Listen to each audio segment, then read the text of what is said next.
This is Nick. This is Jack. It's Tuesday, TBOY Tuesday, August 27th. And today's pod is the best one yet. This is a TBOY. The top 3 pop business news stories you need to know today. Jack, have I mentioned you've been glowing since you indulged in all that escargot across the pond, man? The French sunshine. It hits you different. Jack's the only person who came back from France and had both escargot and caviar at the same time. Was it snail eggs? Oh, I only had the fish eggs. Okay, we'll round up. In the meantime, 3 stories for today's show. What do we got on the pod, Jack? For our first story, the U.S. Open tennis tournament just began. It's the most corporate event in sports. So Jack and I will tell you how the U.S. Open makes $500 million in just 2 weeks. For our second story, it's Ikea. Ikea just launched Ikea Pre-Owned, an official website to buy that used Flugen sofa. Ikea is zucking Facebook Marketplace, and we are here for it. And our third and final story is the newest trend in relationships. What is it, Jack? Pet Prenups. Pet Prenups. And the reason for Pet Prenups is because you need to CYA. Cover your assets. If you know, you know. But Yetis, before we hit that wonderful mix of stories. Fantastic mix of stories. Love the mix today, Jack. The hottest business headline while we were on vacation was the spiciest business headline while we were on vacation. Literally. Because Chick-fil-A is reportedly planning to launch a streaming service. Did you say a steaming service? Is steamed chicken? A streaming service. Steamed chicken or stream chicken? I just want to confirm audio-wise, Jack. That is, this fried chicken fast food chain is dipping itself into Hollywood video production. It's the Netflix of nuggets. It's the Hulu of hot sauce. Now, if they don't name this streamer Poultry Plus, we need to speak with the manager. Darlene, get over here. We've got a problem. Now, Chick-fil-A has not confirmed this streaming news yet. So besties, hold the waffle fries. But according to people familiar with the matter, Chick-fil-A is paying $400,000 per 30 minutes of video content. Jack, could you sprinkle on a little more context to $400K for 30 minutes of content? To pay for one episode, they'll need to sell 80,000 fried chicken sandwiches. I think we know a guy, and his name is Buddy Timmy, who could handle that consumption, Jack. Actually, his name's Colonel Sanders.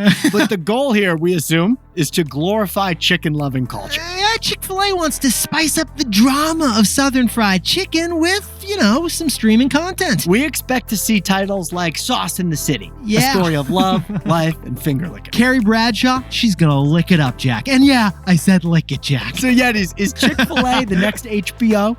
Let us know in your comments what you think. Oh, and while you're there, let us know what you think they should name the new Chick-fil-A streamer. Nick, it's gotta be Poultry Plus. Poultry Plus, it's got legs. Let's hit our 3 stories. Let's hit them, baby. 15 years before this song, 2 boys from the Northeast met in the dorm. They had an idea that caused a cultural storm. It's the best one yet, but the best is the norm. Jack, Nick, that's it. I don't even think they need to practice. 50%, that's a fat tip. TBOY City on your at list. If you know, you know, cause we ready to go. We can't wait no more, so just start the show. Start the show. For our first story, the U.S. Open tennis tournament has kicked off, and it's bringing in more money than ever. Because the U.S. Open is not a sporting event. It's a resort for your company's marketing team. Besties, the hottest celebrity hang out right now. It's not Montauk, it's not Monaco, and it's not Miami. Where is it, Jack? Queens. Queens. Specifically, Flushing, Queens. You're going to want to take the 7 train. The U.S. Open, the 143-year-old tennis tournament, takes place in Flushing, Queens. Yeah, the U.S. Open, it is the 4th and final Grand Slam tennis event of the year. And it's played on the hard surfaces of the Billie Jean King Tennis Center, right next to Shea Stadium. So hard that John McEnroe broke 29 rackets and Andre Agassi went bald. Did you know, though, it's a 2-week tournament? It's a long tournament, Jack. And it has a week of qualifiers prior to that. And this year, the prize is a record-breaking $75 million in cash. The winner of the singles tournament gets $3.6 million. But anyone who qualifies, 128 players, they get $100,000 just for showing up. Even if you're ranked 128, you're still walking away with a pretty good fun time. With $100,000. Yeah, that's pretty nice. How are these tennis players making so much money in this tournament, Jack? Record ticket sales, thanks to 1 million visitors who are going to show up over the course of the 2 weeks. You know what? Jack and I have been saying it all summer long. Tennis. It's the new pickleball. I love that line. Now, the business highlight of this tournament is actually a beverage. Yeah, it's not a tennis match. It's actually a cocktail drink, right, Jack? The Honeydews. Invented by Grey Goose, it's a vodka drink that I haven't tried yet. Yeah, it's made with vodka, lemonade, a little bit of melon, and not D'Amour. And they're $23 per drink. Reminding you that tennis is a country club sport. But here's the shocker about this one cocktail at the U.S. Open, Yetis. They're expected to sell 500,000 of these Honeydew drinks at the game. That's $12 million in revenue just on that one cocktail. The U.S. Open is bringing in $12 million on one single drink order. But the U.S. Open business model is unique in sports because they don't depend just on ticket sales, concessions, and TV deals like all the other sports leagues. No, Yetis, Jack and I jumped in T-Boy style, and we noticed that the U.S. Open isn't a tennis tournament. It's really a resort. This entire campus in Queens, it's one giant corporate business lounge. Yeah, because the profit puppy of the U.S. Open isn't selling seats to fans, it's selling suites to businesses. Now, lots of stadiums have corporate suites, but the U.S. Open is on a whole different level. Because a single lounge at the U.S. Open costs at least $100,000 per day, and sales of those lounges are up 27% from last year. Last year, they made $71 million in hospitality. Yeah, we're using the word hospitality because these are like corporate conference centers during the U.S. Open tournament. And the U.S. Open has found a way to stretch that money because the matches aren't just one match a day. They're matches all day. For 2 straight weeks. Yeah, so the clients in those corporate lounges are ordering seafood towers of lobster and oysters from breakfast until midnight. And they're putting the Honeydews on their corporate card. So yeah, you're getting a second. Oh, and then these lounges, they create a beautiful business cycle that benefits the U.S. Open's bottom line. If Jamie Dimon invites you to the JP Morgan Chase lounge for the U.S. Open, Jamie! You say yes. Even if you're a celebrity. And celebrities prefer the suites to the seats. These luxury suites attract celebrities, and the celebrities attract regular people to buy a ticket. Yeah, because you'll pay more to go to the U.S. Open on the off chance you may see Kylie Jenner over Coco Gauff. So suite sales drive ticket sales too. 2 more Honeydeuces. We're putting them on the T-Boy card. Jack, what's the takeaway for our buddies over at the U.S. Open? The U.S. Open, it's the only sport that serves 2 different audiences.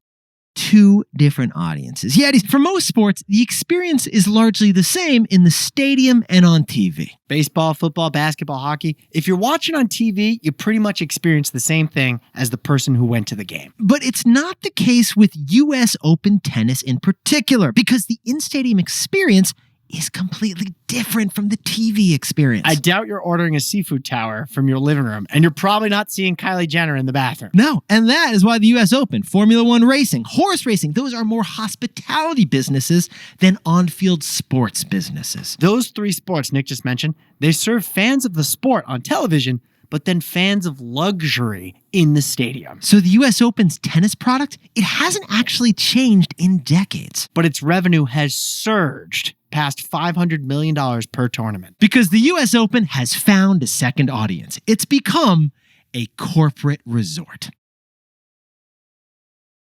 For our second story, Ikea is launching Ikea Pre-Owned, an official website for used Ikea furniture. Because secondhand sales are like Rottweilers.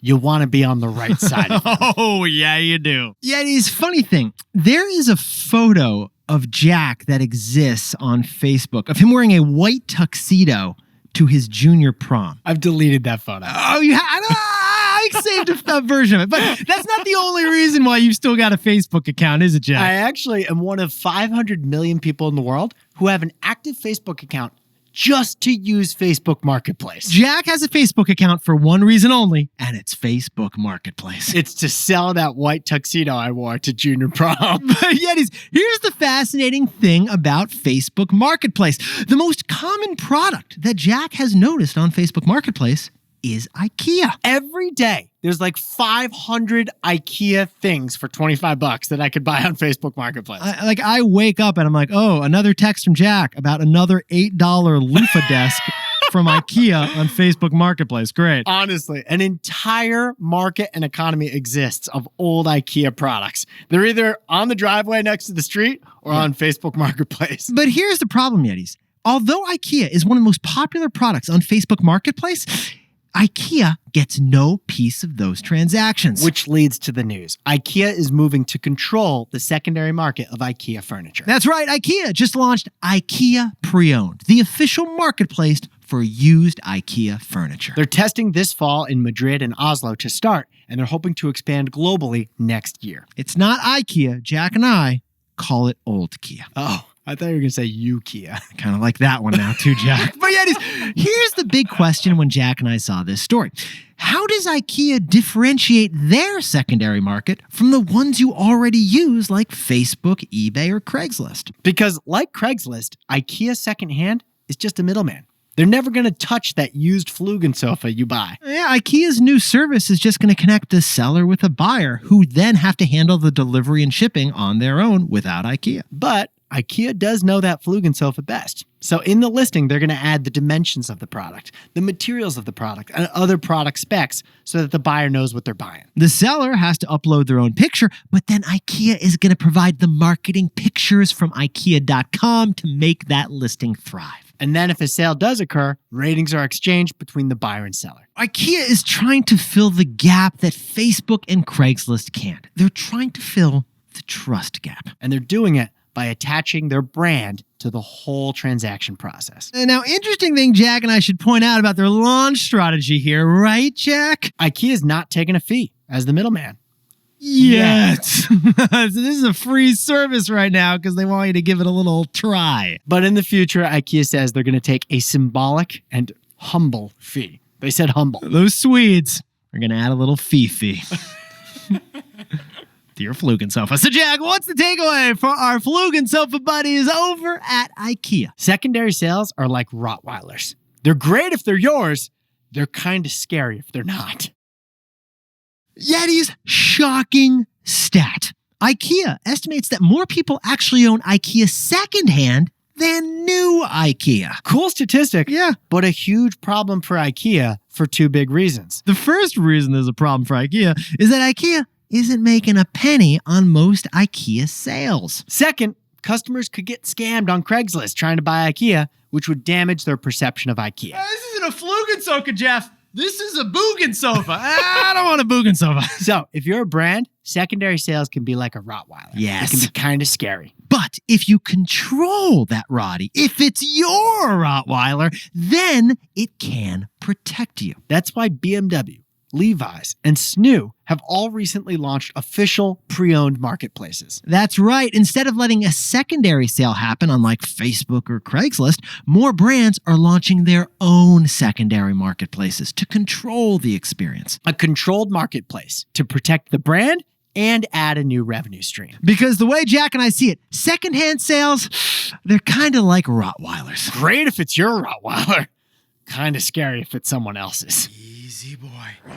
Easy boy. Easy boy. Hey, Yetis, if you're a bestie, take a sec and hit that subscribe button. And like this video while you're at it. If you leave a comment, by the way, we'll read it. For our third and final story, the hot new trend in relationships is the pet prenup. The pet prenuptial. The pet prenup. Because when you're looking at your assets, you need to look beyond your bank account.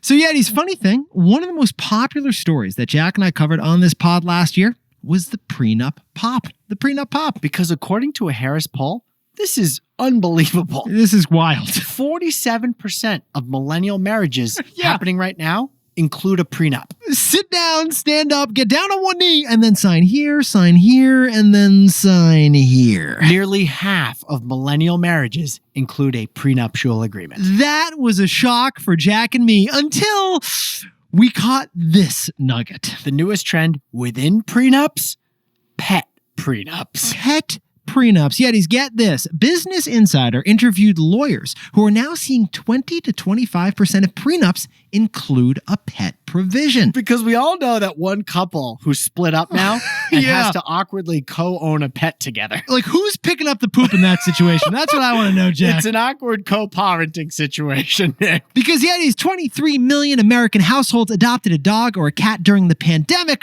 but they're not all necessarily together today. So who gets custody of the corgi? Look, the fight over Fido isn't fun. So they're letting a lawyer figure it out preemptively. And that lawyer is really happy to do so. Oh, I'm going to have to draft a new agreement for this one. Oh, another 2 hours. But Jack, I feel like you are uniquely positioned to jump in TBOY style to this one because I don't have a puppy. You got a puppy. Yeah. I have a wonderful super mutt pandemic puppy we adopted. I cannot imagine losing that little fur baby. Well, good news, Jack, because if the other partner gets the pet in a divorce situation, right. You would still potentially get weekend visitation rights or petcation privileges based on the data we've seen. A couple weeks a year, even if you don't get the pet, you can roll around in the grass with Grover, your Great Dane. Or here's another strategy we're seeing in the pet prenups. You could pull a trade of the pet. You know what I mean? Oh, if you want the pet, then I get the house. Yeah. It's like one of you gets the corgi if you split, one of you gets the condo. That's another way these things break down. Either way, the pet prenup is a growing trend. Yeah, because millennials and zillennials and Gen Z, we are marrying later, we're having kids later, and so we're more likely to have a pet as we enter the marriage. The pet prenup, a new way that lawyers can charge billable hours. Until they add the pet to the will, in which case they can charge even more billable hours. I think they're Jack. doing that. They are adding the pet to the will. Yeah. You're nice, but It's not man's best friend. It's lawyer's best friend. what do you mean the cat gets the stamp collection? Oh my God. So Jack, what's the takeaway for our buddies who are anyone getting a pet prenup?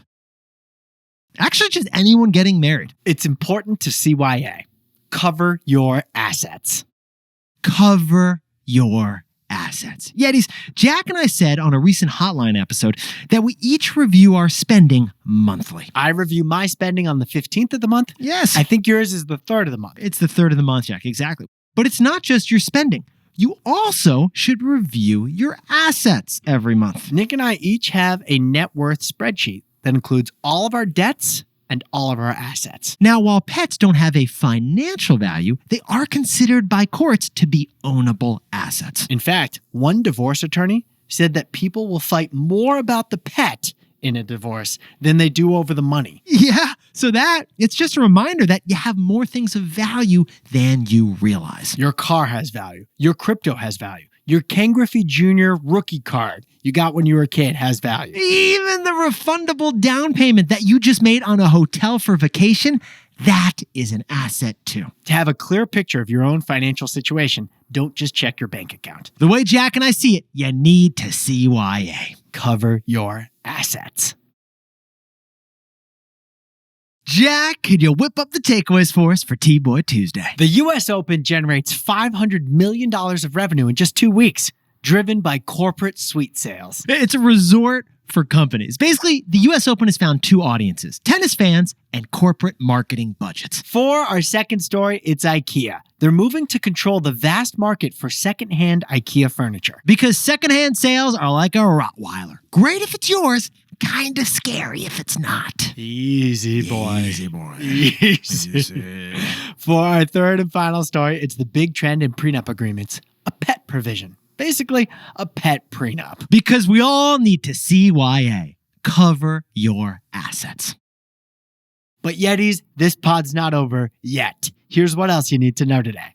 First, French authorities have arrested the founder and CEO of Telegram, the messaging app. Telegram is particularly popular in Russia, Ukraine, and other former Soviet countries. But France thinks that Telegram has become the messaging app for criminals, so they just arrested the CEO. It's a political drama about free speech that's unfolding right now. And second, the NFL will vote today on whether to allow private equity firms to own NFL football teams. Until now, the NFL has only allowed individual billionaires to own NFL football teams. But now they want to know if groups of billionaires can own NFL teams. Right. And with the expected passage of this vote, those billionaires will be able to sell like 10% of the team to raise a few $100 million of liquidity. And finally, Apple just announced the date for its next big event. The iPhone 16 will come out on Monday, September 9th. Some early leaks of this new iPhone, it will have a new color. Yeah, apparently it might be bronze, Jack. That's kind of cool. Okay. Very inclusive, Olympics speaking. Yes, it is. And the new iPhone will also likely come with AI. Not artificial intelligence. They're calling it Apple intelligence. Now time for the best fact yet. This one sent in by Owen Pease from lovely Fayetteville, New York. Push and play. Here we go. Did you know that a cloud weighs 1 million tons? I didn't know that. Wait, a cloud weighs 1 million tons? A cloud weighs 1 million tons. Although, Jack, I think a lot of that's water weight. You know, it just kind of carries it. Yeah, it's all water weight. Good call. Yeah. I'm sure that must be like a typical cloud. Yeah, that's a good point. But clouds, I think of them as so like light and fluffy. They're actually incredibly heavy. You would think it's the lightest thing floating in the air. It's actually one of the heaviest things in the world. If it's so heavy, why doesn't it fall to the ground? Where are we on that one, Isaac Newton? And that's a fact for another pod. Yetis, you look fantastic today. And remember, for TBOY Tuesday, Jack and I want to know, what should Chick-fil-A name their new streaming service? Poultry Plus is the leading candidate so far, because it's the only candidate so far. Fried Flicks doesn't totally work. Wait, Jack, did you say streaming or did you say steaming? I just want to confirm one more time. Hit us up in the comments with what you think it should be called. I think he said streaming. Okay, we'll confirm. Yetis, Nick and I will see you tomorrow. Can't wait.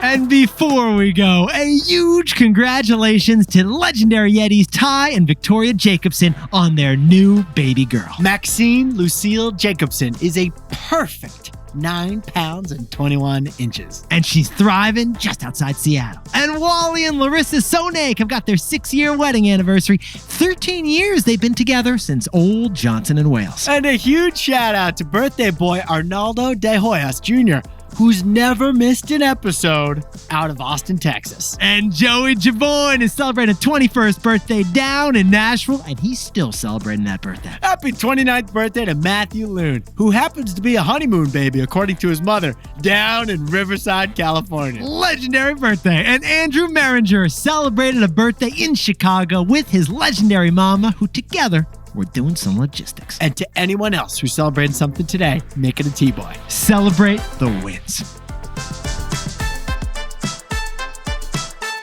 This is Jack. Nick and I both own stock of Apple, and I own stock of Netflix and Levi's.